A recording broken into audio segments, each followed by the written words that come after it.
ಮಾಲೂರು ಗೋಮಾಳ scam, Kolar AC ಅಮಾನತಿಗೆ DSS ಉಗ್ರಪಟ್ಟು, ಕೋಟಿ ಮೌಲ್ಯದ ಸರ್ಕಾರಿ ಜಮೀನು ಅಕ್ರಮ ಮಂಜೂರು, ಆನ್ಲೈನ್ ಪಹಣಿ ಬರೋಕ್ಕೂ ಮುಂಚೆಯೇ ಜಮೀನು ಸೇಲ್. ಮಾಲೂರು ಭೂಮಾಫಿಯಾ ಬೆನ್ನ ಹಿಂದೆ ಬಿದ್ದ ಮಾಲೂರು ದಲಿತ ಸಂಘರ್ಷ ಸಮಿತಿ ಪ್ರೊಫೆಸರ್ ಬಿ ಕೃಷ್ಣಪ್ಪ ಬಣದ ಮುಖಂಡರು. ನೇಮ ಗಾಳಿಗೆ ತೂರಿ ಅಕ್ರಮ ಮಂಜೂರಾತಿ ಆರೋಪ. ಸಂಚಾಲಕ ಎಸ್ಎಂ ವೆಂಕಟೇಶ್. ಕೋಲಾರದ ಹಿಂದಿನ ಉಪವಿಭಾಗಾಧಿಕಾರಿ ವಿರುದ್ಧ ಎಸ್ಐಟಿ ತನಿಖೆಗೆ ಒತ್ತಾಯ. ಮಾಲೂರು ಗೋಮಾಳ ಜಮೀನು ಅಕ್ರಮ ಮಂಜೂರಾತಿ, ಕೋಲಾರ ಎಸಿ ಅಮಾನತು ಹಾಗೂ ಕ್ರಿಮಿನಲ್ ಕೇಸ್ಗೆ ಮಾಲೂರು ದಲಿತ ಸಂಘರ್ಷ ಸಮಿತಿ ಪ್ರೊಫೆಸರ್ ಬಿ ಕೃಷ್ಣಪ್ಪ ಬಣದ ಮುಖಂಡರ ಒತ್ತಾಯ.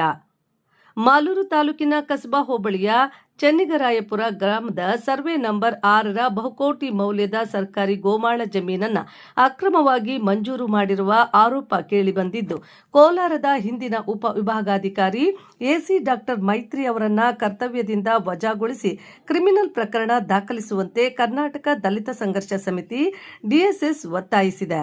ಈ ಸಂಬಂಧ ಸಂಘಟನೆಯ ಮುಖಂಡರು ಜಿಲ್ಲಾ ಉಸ್ತುವಾರಿ ಸಚಿವ ರಾಮಲಿಂಗಾರೆಡ್ಡಿ ಅವರಿಗೆ ಮನವಿ ಸಲ್ಲಿಸಿದ್ದಾರೆ. 1982ರಲ್ಲಿ ರದ್ದುಗೊಂಡಿದ್ದ ಹಾಗೂ ನ್ಯಾಯಾಲಯಗಳಲ್ಲಿ ವಜಾಗೊಂಡಿದ್ದ ಮಂಜೂರಾತಿಯನ್ನ ನಿಯಮಗಳನ್ನು ಗಾಳಿಗೆ ತೂರಿ ಎಸಿ ಡಾಕ್ಟರ್ ಮೈತ್ರಿ ಅವರು ಎತ್ತಿ ಹಿಡಿದಿದ್ದಾರೆ. ಅಲ್ಲದೆ ಆನ್ಲೈನ್ ಪಹಣಿ ಬರುವ ಮುನ್ನವೇ ನಕಲಿ ದಾಖಲೆಗಳನ್ನು ಸೃಷ್ಟಿಸಿ ಕೋಟ್ಯಾಂತರ ರೂಪಾಯಿ ಮೌಲ್ಯದ ಭೂ ಮಾರಾಟ ವಹಿವಾಟು ನಡೆಸಲಾಗಿದೆ ಎಂದು ಮಾಲೂರು ದಲಿತ ಸಂಘರ್ಷ ಸಮಿತಿಯ ಸಂಚಾಲಕ ಎಸ್ಎಂ ವೆಂಕಟೇಶ್ ಆರೋಪಿಸಿದ್ದಾರೆ. ಪ್ರಮುಖ ಹಕ್ಕೊತ್ತಾಯಗಳು: ಎಸಿ ಡಾಕ್ಟರ್ ಮೈತ್ರಿ ಅವರ ಮಂಜೂರಾತಿ ಆದೇಶ ರದ್ದುಗೊಳಿಸಿ ಅವರನ್ನು ಅಮಾನತು ಮಾಡಬೇಕು ಹಾಗೂ ಅವರ ಅವಧಿಯ ಎಲ್ಲಾ ಆದೇಶಗಳನ್ನು ನಿವೃತ್ತ ನ್ಯಾಯಮೂರ್ತಿಗಳ ನೇತೃತ್ವದ ಎಸ್ಐಟಿ ತನಿಖೆಗೆ ಒಳಪಡಿಸಬೇಕು.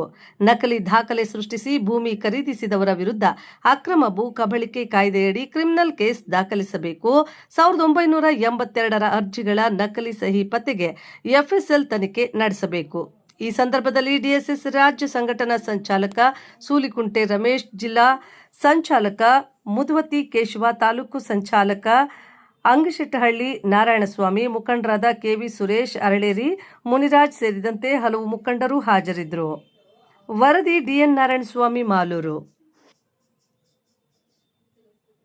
ಕೋಲಾರ ಜಿಲ್ಲೆಯ ಜಿಲ್ಲಾ ಪಂಚಾಯತಿಯಲ್ಲಿರುವಂತಹ ಒಂದು ಕೆಡಿಪಿ ಸಭೆಗೆ ಬಂದಿದ್ದಂತಹ ಏನು ಕರ್ನಾಟಕ ಸರ್ಕಾರದ ಮಂತ್ರಿಗಳು ಮತ್ತು ಕೋಲಾರ ಜಿಲ್ಲೆಯ ಉಸ್ತುವಾರಿ ಸಚಿವರಾಗಿರ್ತಕ್ಕಂಥ ರಾಮಲಿಂಗಾರೆಡ್ಡಿ ಅವರಿಗೆ ಒಂದು ಮನವಿಯನ್ನು ಕೊಡಲಿಕ್ಕೆ ನಾನು ಬಂದೆ. ಉದ್ದೇಶ ಒಂದೇ, ಇವತ್ತು ಮಾಲೂರು ತಾಲೂಕು ಬೆಂಗಳೂರಿಗೆ ಹೋಗೋಕ್ಕೆ ದೂರದಲ್ಲಿರೋದ್ರಿಂದ ಇವತ್ತು ಮಾಲೂರಿನಲ್ಲಿ ಜಮೀನಿನ ಬೆಲೆ ಗಗನಕ್ಕೇರಿ. ಇಂಥ ಒಂದು ಸಂದರ್ಭದಲ್ಲಿ ಕೆಲವೊಂದು ಅಧಿಕಾರಿಗಳು ಮತ್ತು ಕೆಲವೊಂದು ರಾಜಕಾರಣಿಗಳು ಮತ್ತು ಕೆಲವೊಂದು ಭೂಮಾಫಿಯಾಗಳು ಸೇರಿಕೊಂಡು ಎಲ್ಲೆಲ್ಲಿ ಸರ್ಕಾರಿ ಜಮೀನು ಇದೆಯೋ ಆ ಜಮೀನುಗಳನ್ನು ಗುರುತಿಸಿ ನಕಲಿ ದಾಖಲೆಗಳನ್ನು ಸೃಷ್ಟಿ ಮಾಡಿ ಕಬಳಿಕೆ ಮಾಡ್ತಕ್ಕಂಥ ಒಂದು ದೊಡ್ಡ ದಂಧೆಯೇ ಮಾಲೂರು ತಾಲೂಕಿನಲ್ಲಿ ನಡೀತಾ ಇದೆ. ತಾಜಾ ಉದಾಹರಣೆ ಅಂದರೆ ಮಾಲೂರು ತಾಲೂಕು ಕಸಬಾ ಹೋಬಳಿ ಏನು ಚೆನ್ನಗರಾಯಪುರದ ಗ್ರಾಮದ ಸರ್ವೆ ನಂಬರ್ 6 ಸುಮಾರು 81 ಎಕರೆ ಸರ್ಕಾರಿ ಜಮೀನು. ಅದು ಈ ಹಿಂದೆನೂ ಸಹ ಕೆಲವರು ಅಕ್ರಮವಾಗಿ ಅರ್ಜಿಗಳನ್ನು ಸಲ್ಲಿಸ್ಕೊಂಡಿದ್ರು.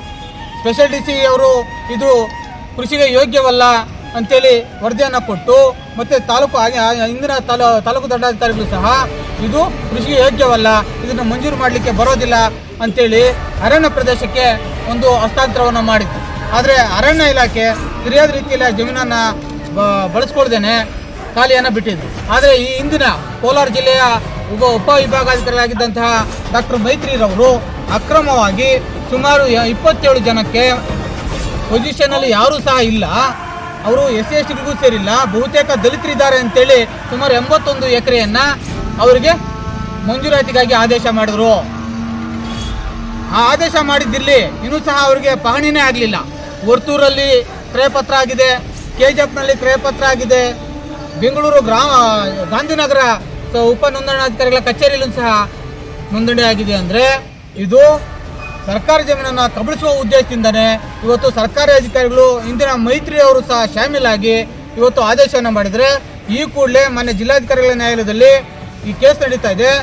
ಈ ಕೂಡಲೇ ಆ ಕೇಸನ್ನು ಸರ್ಕಾರದ ಪರವಾಗಿ ಆದೇಶವನ್ನು ಮಾಡಿ ಏನು ಮೈತ್ರಿ ಅವರು ಆದೇಶ ಮಾಡಿದ್ರು ಆ ಆದೇಶವನ್ನು ಒಡೆದು ಸರ್ಕಾರಿ ಜಮೀನನ್ನು ಸರ್ಕಾರದ ವಶಕ್ಕೆ ಪಡ್ಕೊಳ್ಬೇಕು. ಗೋಮಾಳ ಜಮೀನನ್ನು ಇದು ಸರ್ಕಾರದ ಉಪಯೋಗಕ್ಕೆ ತೆಗೆದುಕೊಳ್ಬೇಕು ಅಂತೇಳಿ ಕರ್ನಾಟಕ ದಲಿತ ಸಂಘ ಸಮಿತಿ ಒತ್ತಾಯಿಸಿ ಇವತ್ತು ಜಿಲ್ಲಾ ಉಸ್ತುವಾರಿ ಸಚಿವರಾಗಿರ್ತಕ್ಕಂಥ ರಾಮಲಿಂಗಾರೆಡ್ಡಿ ಅವರಿಗೆ ಮನವಿಯನ್ನು ಕೊಟ್ಟಿದ್ದೀವಿ. ಒಂದು ವೇಳೆ ಅವರೇನಾದರೂ ಸರ್ಕಾರಿ ಜಮೀನನ್ನು ವಶಕ್ಕೆ ಪಡ್ಕೊಂಡಿಲ್ಲ ಅಂದರೆ ಯಾವುದೇ ಸರ್ಕಾರಿ ಕಾರ್ಯಕ್ರಮಕ್ಕೆ ಯಾವುದೇ ಸಚಿವರು ಬಂದರೂ ಸಹ ಮುತ್ತಿಗೆ ಹಾಕೋದ್ರ ಮುಖಾಂತರ ಮುಂದಿನ ದಿನಗಳಲ್ಲಿ ಕರ್ನಾಟಕ ದಲಿತ ಸಂಘರ್ಷ ಸಮಿತಿ ಉಗ್ರ ಹೋರಾಟ ಮಾಡುತ್ತೆ ಅಂತಕ್ಕಂಥ ಮಾತನ್ನು ಹೇಳ್ತಾ ಇದ್ದೀನಿ. ಜೈ ಭೀಮ್.